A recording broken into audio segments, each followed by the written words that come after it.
Hello dear student, today we are going to start a new chapter name is statistics. Okay तो ये chapter आप लोगों ने NCERT board में पढ़ा हुआ है, ठीक है।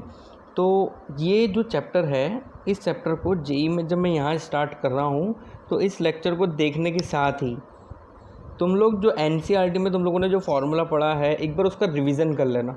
वो रिवीजन कर लोगे तो इसको समझने में और आगे क्वेश्चन सॉल्व करने में थोड़ा इजी रहेगा।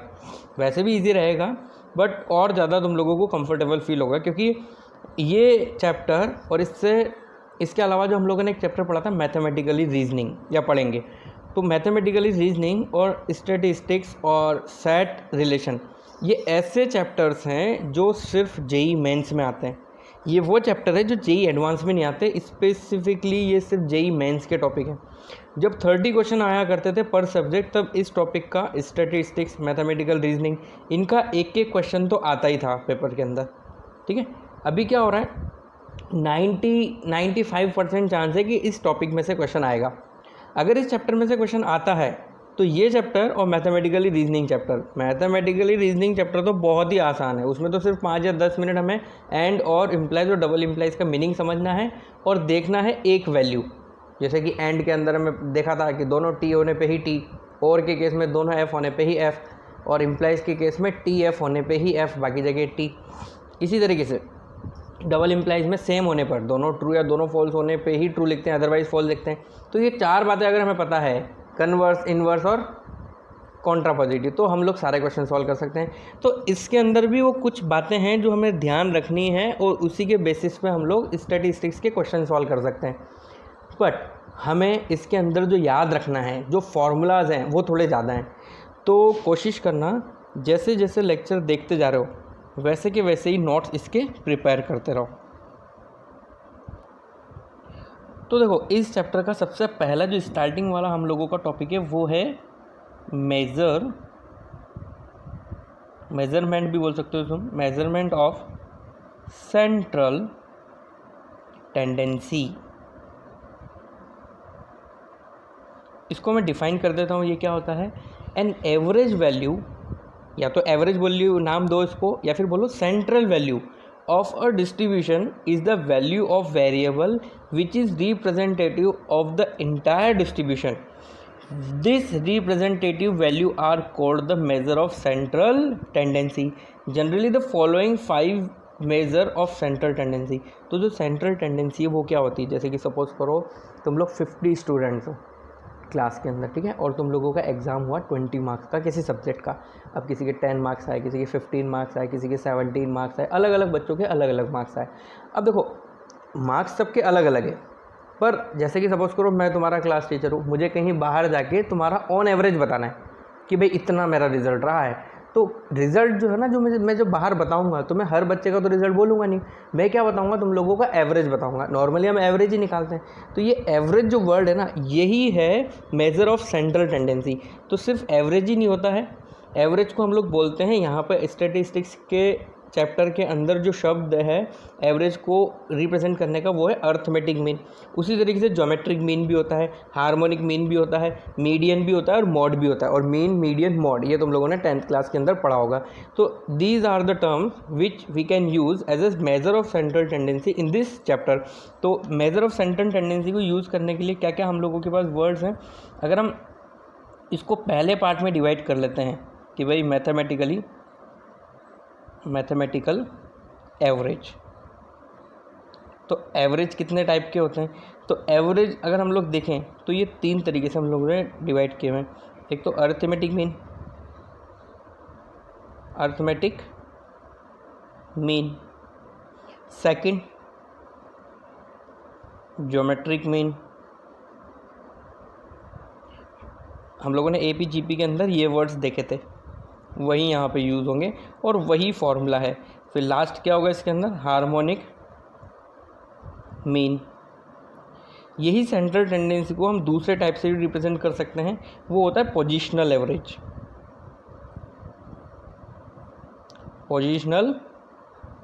एवरेज, जिसके अंदर हम इसको रिप्रेजेंट कर सकते हैं, इसको 4th ही बोल देते हैं क्योंकि टोटल 5 बोला ना मैं। मीडियन, इसी तरीके से नेक्स्ट होता है मॉड। अब मीन यहाँ पे मैंने क्यों नहीं लिखा, क्योंकि मीन अर्थमेटिक मीन के अंदर आ चुका है। तो ये हो गया मीन, मॉड, मीडियन। यहाँ पे ज्योमेट्रिक मीन और हार्मोनिक मीन अलग से वर्ड्स हैं। तो ये 5 वो वर्ड्स हैं जो यहाँ पे किसी भी, क्या बोल सकते हो तुम लोग, कोई भी डिस्ट्रीब्यूशन है। डिस्ट्रीब्यूशन का मतलब है कोई भी डेटा का मतलब है, तुम लोग हमेशा उसको वैसे समझो जैसे तुम्हारी क्लास है और कुछ पर्टिकुलर मार्क्स, 20 मार्क्स का कोई एग्ज़ाम हुआ है तुम्हारे और अलग अलग तुम लोगों के मार्क्स डिस्ट्रीब्यूट हुए हैं, तो इसी को हम लोग क्या बोलते हैं, डिस्ट्रीब्यूशन बोलते हैं। तो इसी डिस्ट्रीब्यूशन का हम लोग मीन भी निकालते हैं, मीडियन भी निकालते हैं, मॉड भी निकालते हैं, ठीक है। तो सबसे पहले स्टडी करेंगे अर्थमेटिक मीन के बारे में।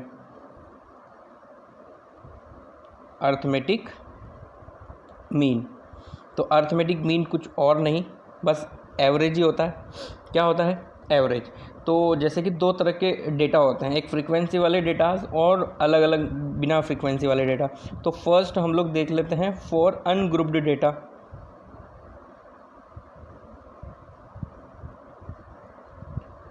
फॉर अनग्रुप्ड डिस्ट्रीब्यूशन बोल सकते हैं, अनग्रुप्ड डिस्ट्रीब्यूशन। जैसे कि इसमें एग्जांपल हम लोग ले लेते हैं, जैसे x1 x2 dash dash dash xn are n values of variable xi। Then हम उसका अर्थमेटिक मीन, मतलब कि उसको शॉर्ट में हम लिख सकते हैं am, निकाल सकते हैं। उसको हम क्या बोलते हैं, x बार, और वो क्या होता है, सभी का addition, x1 plus x2 dash dash dash xn divide by n। इसको हम लोग शॉर्ट में कैसे लिख सकते हैं, समीशन xi अपॉन n, जहाँ पे i इज इक्वल टू लिखा जा सकता है 1 से n तक। तो मीनिंग वही हुआ। तो इसका मतलब अगर हम ये यहाँ पे x बार में लिखता हूँ तो यहाँ पे हम लोग क्या लिख सकते हैं, समीशन xi का मतलब n इंटू एक्स बार। ये भी हम लोगों के बहुत सारे क्वेश्चन के अंदर डायरेक्ट फार्मूला ये यूज़ होता है। सेकंड जो कैटेगरी है वो है ग्रुप्ड डेटा के लिए, तो वो भी हम लोग यहाँ पे देख लेते हैं। फॉर अनग्रुप्ड एंड ग्रुप्ड, चलो अनग्रुप्ड के लिए तो हम लोगों ने देख ही लिया ना, अब हम लोग किसके लिए देख रहे हैं, for grouped frequency distribution. For grouped frequency distribution. अब देखो, सपोज करो जैसे मान लो तुम क्लास को एज्यूम कर रहे हो, तुम्हारी क्लास को, तो तुम्हारी क्लास में नॉर्मली 60 स्टूडेंट्स हैं। तो क्या ये डेटा छोटा है, मान लो हम ऐसे डेटा का एनालिसिस कर रहे हैं जो 500 है, 1000 है, तो उसमें क्या होता है, जैसे है ना, हम लोग डिवाइड कर देते हैं कि भाई 5 मार्क्स कितने स्टूडेंट्स के आए, 10 बच्चों के, 10 मार्क्स कितने स्टूडेंट के आए, 15 स्टूडेंट्स के। तो ये जो मैं बोल रहा हूँ ना 5 मार्क्स, ये तो क्या है, x1 की वैल्यू है, x2 की वैल्यू है, और जितने स्टूडेंट्स क्या है वो क्या है, यहाँ पे fi है। तो हम लोग x और f को यहाँ पे पहले बता देते हैं कि ये क्या क्या है। If x1 x2 dash dash dash xn are values of variable corresponding frequency with frequencies। तो frequencies यहाँ पे क्या क्या है, f1 f2 f3 dash dash dash fn। Then मतलब x1 डेटा कितनी बार लिखा है, f1 टाइम, x2 डेटा कितनी बार लिखा है, f2 टाइम।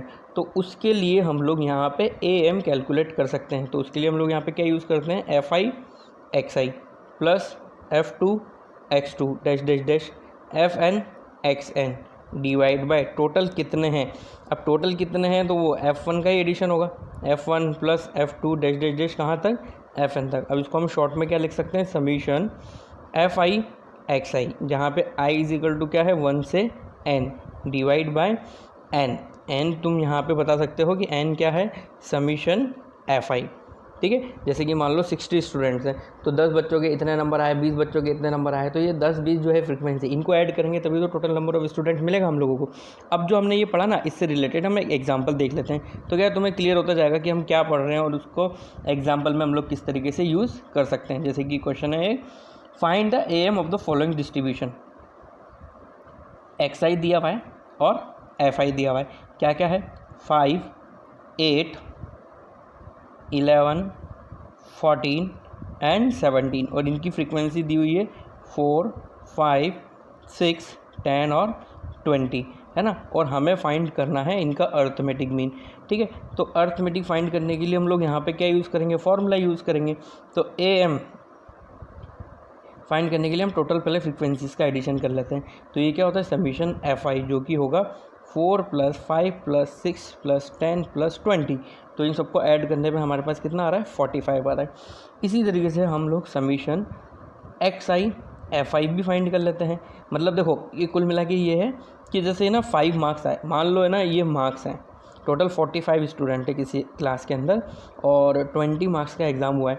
तो 4 बच्चे ऐसे हैं जिनके 5 मार्क्स हैं, 5 स्टूडेंट ऐसे हैं जिनके 8 मार्क्स हैं, 6 स्टूडेंट ऐसे हैं, मतलब ये 6 बच्चों का ऐसा ग्रुप है जिन्होंने आपस में चीटिंग करके 11 एक जैसे मार्क्स लेकर आए, है ना। जो कर रहा हूँ पर ऐसा मतलब पॉसिबल है क्योंकि देखो 45 स्टूडेंट हैं और 1 से 20 के बीच में ही मार्क्स आएंगे तो रिपीटेशन तो होगा ना। इसी तरीके से 14 मार्क्स लाने वाले कितने स्टूडेंट हैं, 10, 17 मार्क्स लाने वाले कितने स्टूडेंट हैं, 20। तो इस तरीके से टोटल स्टूडेंट तो हो गए 45। अब हम लोग क्या निकाल रहे हैं, टोटल नंबर्स निकाल रहे हैं। जैसे कि ये 5 है तो ये कितने नंबर्स, कितने स्टूडेंट्स के मार्क्स हैं, 4। तो या तो मैं 5 को 4 टाइम ऐड करूँ या फिर 5 × 4 कर लूँ। तो यहाँ पे मैं वही कर रहा हूँ, 5 × 4 + 8 × 5 + 11 × 6 + 14 × 10 + 17 × 20। अगर हम ये सब कैलकुलेट करेंगे कैलकुलेटर के अंदर तो हमें मिलेगा 606। Okay, now we can use the formula of to find x bar, या फिर तुम उसको बोल सकते हो AM। तो वो क्या होगा, समीशन XI FI / N, और दोनों कैलकुलेटेड है तो वो कितना हो गया, 606 / 45। तो यहाँ पे हम लोगों को ये 13.45 जो है वो वैल्यू मिल गई किसकी, x बार की, अर्थमेटिक मीन की। ओके, अब देखो इसमें क्या होता है, कुछ मेथड ऐसे भी होते हैं जिसे हम लोग बोलते हैं शॉर्टकट मेथड। बट मैं तुम लोगों को बोलूँगा शॉर्टकट मेथड की जगह तुम यही यूज़ करो, क्योंकि देखो जेई में जब हम लोगों को क्वेश्चन सॉल्व करना होता है ना तो वहाँ पे ऐसा दिया नहीं होता कि भाई शॉर्टकट मेथड यूज़ करो या लॉन्ग कट मेथड यूज़ करो या फिर डी एज्यूम करके इसको सॉल्व करो। बस हमें क्या फाइंड करना होता है, अर्थमेटिक मीन फाइंड करना होता है। ठीक है, अब ये जो मीन है ना, अब इसके अंदर है ना नेक्स्ट इंपॉर्टेंट टाइप का जो मीन है वो अब हम लोग पढ़ने जा रहे हैं, वेटेड मीन। क्या पढ़ने जा रहे हैं, वेटेड मीन।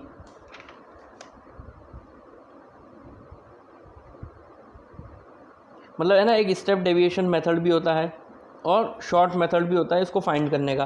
बट वो शॉर्ट मेथड है ना बस नाम का ही है, उसमें ना हमें एक खुद वेरिएबल मानना पड़ता है और वो कंफ्यूज करता है मेथड। तो अब हम लोग देखने जा रहे हैं weighted mean.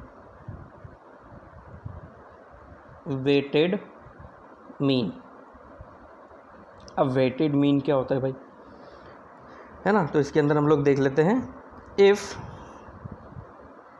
W1 W2 -WN are the weights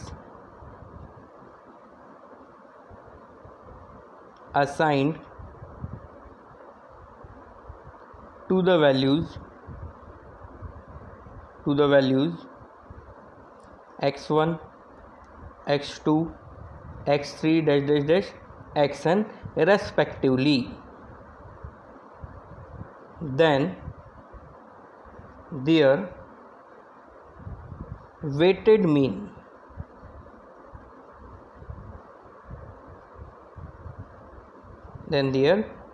mean is defined as, ये अब हम लोग देखो फॉर्मूला पढ़ रहे हैं, ये तुम्हें ध्यान से देखना है क्या इसका, वेटेड मीन का।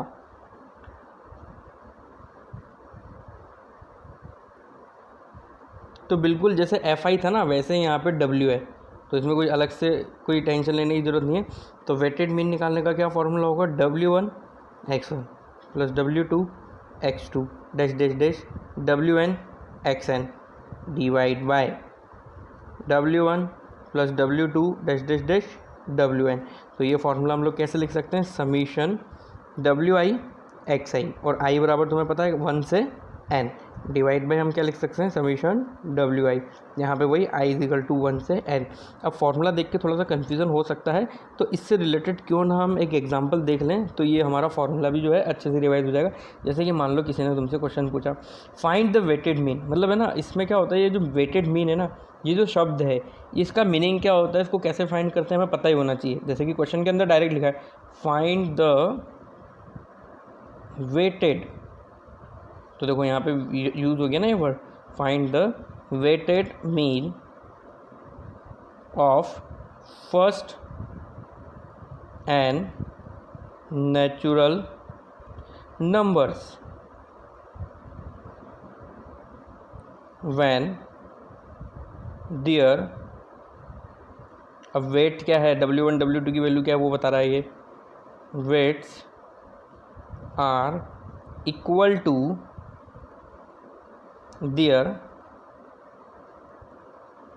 Square respectively.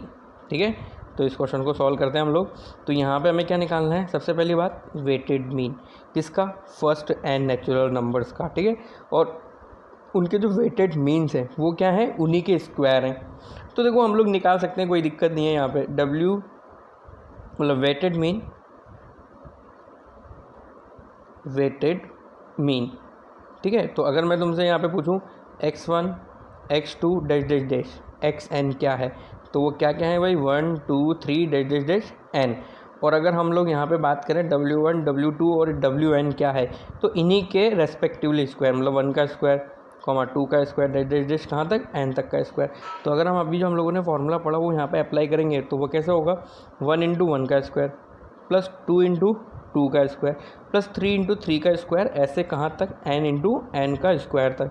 नीचे होता है सभी w का एडिशन, सभी w का एडिशन मतलब 1 का स्क्वायर प्लस 2 का स्क्वायर, ये कहाँ तक चला जाएगा, n तक के स्क्वायर तक चला जाएगा। तो हमें यहाँ पे मिलेगा 1 का क्यूब प्लस 2 का क्यूब प्लस 3 का क्यूब, और ये कहाँ तक, n का क्यूब तक, डिवाइड बाय 1 का स्क्वायर प्लस 2 का स्क्वायर और ये n का स्क्वायर तक। अब ये तो जो फार्मूला है समीशन n क्यूब है ऊपर और नीचे क्या है, समीशन n स्क्वायर। इसका क्या फार्मूला होता है, n इंटू n प्लस 1 का whole square divide by 4 divide by, अब समीशन n स्क्वायर का क्या फार्मूला होता है, n into n plus 1 2n plus 1 divide by 6। अब देखो ऊपर 4 है नीचे 3 है, तो कट के यहाँ पे क्या हो जाएगा, 2/3, तो ये हो जाएगा हमारा 3/2, और n से n कट जाएगा, n प्लस 1 से n प्लस 1 कट जाएगा, तो बचेगा क्या, n इंटू n प्लस 1, ऊपर एक एक बचेगा और नीचे बचेगा हमारे पास 2n प्लस 1। ठीक है, तो ये वेटेड मीन हो गया फर्स्ट एंड नेचुरल नंबर्स का, अगर उनका वेट करस्पॉन्डिंग नंबर का स्क्वायर है तो। आई थिंक समझ में आ गया होगा वेटेड मीन क्या है। तो वेटेड मीन अगर पूछा है ना तो साथ में वेट भी वहाँ पे दिया होगा। अब next important thing, combined mean. हमने मीन पढ़ा है, अर्थमेटिक मीन देखा है, अब ये कंबाइंड मीन क्या होता है। ठीक है, तो कंबाइंड मीन क्या होता है, जैसे कि सपोज करो जैसे मान लो मैं 11th क्लास को पढ़ा रहा हूँ, तो 11th क्लास के अंदर कितने सेक्शन हैं, सपोज करो 3 सेक्शन है। अब 3 सेक्शन के नाम है ए सेक्शन, बी सेक्शन और सी सेक्शन। सपोज करो A section, B section, C section. अब है ना, मुझे ए का एवरेज पता है, बी क्लास का एवरेज पता है, सी क्लास का एवरेज पता है। अब मुझे क्या करना है, किसी को बताना है अपनी तीनों क्लास का कंबाइंड रिजल्ट।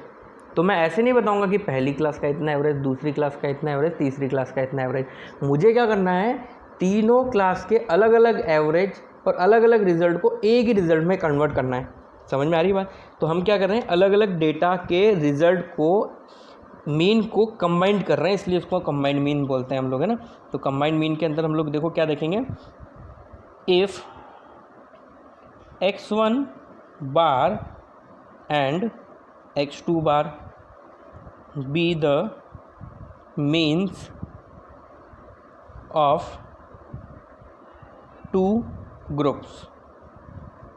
तुम ऐसे ही मान लो ना, x1 ग्रुप मान लो सी ग्रुप, सी क्लास का है, x2 ग्रुप जो है वो क्या है, डी क्लास का है। मतलब x1 बार जो लिखा हुआ है ना वो सी क्लास का एवरेज रिजल्ट है, और x2 बार क्या है, एवरेज रिजल्ट है डी क्लास का। अब मुझे दोनों का कंबाइंड बताना है। ठीक है, तो कंबाइंड बताने के लिए मुझे बस नंबर ऑफ स्टूडेंट पता होना चाहिए सी और डी के अंदर कितने। मतलब x1 जिस क्लास का या फिर जिस ऑब्जर्वेशन में से मीन आया है उसमें कितने स्टूडेंट थे, कितने वेरिएबल हैं, कितने मतलब n कितना है। तो यहाँ पे देख लेते हैं हम, if x1 and x2 be the means of 2 groups having N1 and N2 terms respectively, then mean की जगह हम लोग बोलेंगे combined mean, then combined mean of their composite group, मतलब उनको ए की मानते हुए composite group is given bye.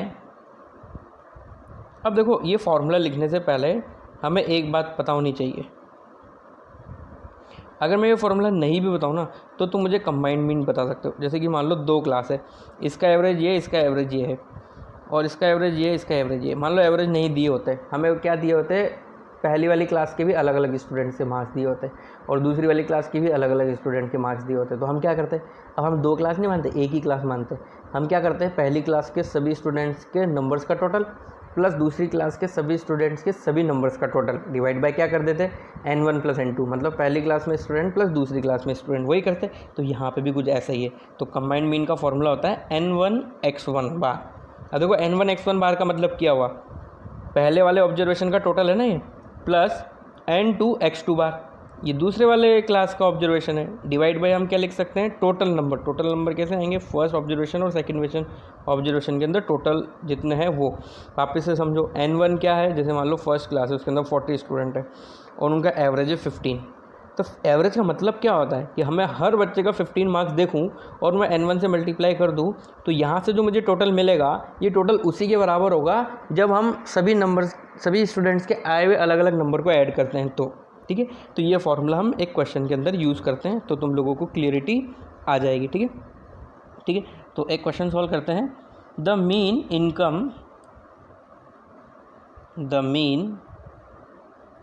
Income of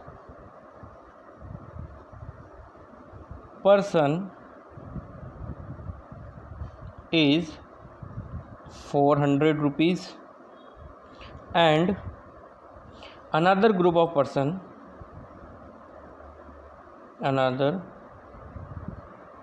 group of persons is 480 rupees. If the mean income of all the person of these 2 groups is 430, ये combined mean दिया हुआ है हमें, then find the ratio of number of persons in the groups. अब देखो इस question के अंदर क्या दिया हुआ है और हमें क्या करना है पहले समझ लेते हैं। देखो, mean income of person is 400, group of person, यहाँ पे क्या आएगा, group of person, and another group of person is 480। मान लो ये एक ग्रुप है कुछ लोगों का, कितने हैं वो पता नहीं, दूसरा कोई ग्रुप है उसमें इनकम का जो एवरेज है वो 480 है।